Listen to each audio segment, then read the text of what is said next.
we get these ideas about ourselves from labels that are put on us at a really early age.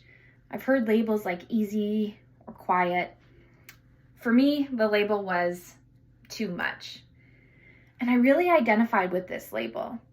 I got a lot of ugly twos. Too sensitive, a little too loud, mainly too intense. And the acceptance of these labels really created negativity in my life because I started to walk down a path that wasn't authentic to myself, trying to please other people, trying to overachieve. But all I started to feel was this deep shame and anxiety, and it only led to unfulfillment. So I had to stop and ask myself, how do I want to redefine my purpose and myself? And it came down to two interests: an interest in relationships with others and an interest in a relationship with myself.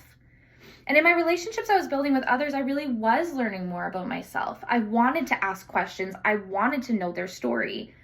When I worked as a cashier, my coworkers would laugh at me because when older couples would come through, I'd ask them, what's your secret to a long-lasting, successful relationship?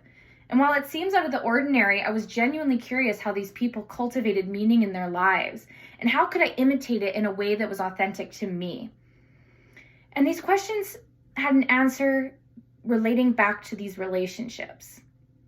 I really did appreciate community and self-awareness, and how I wanted to cultivate them was to go back to those labels. What if I were to turn those weaknesses into strengths? What if instead of too sensitive, I know I'm empathetic? Instead of a little too loud, my ideas can be bold. Instead of too intense, I'm passionate about the work that I do and the people that I do it with. And it was the very rejection and transformation of these labels that made me who I am today. And it's a very important part of my story.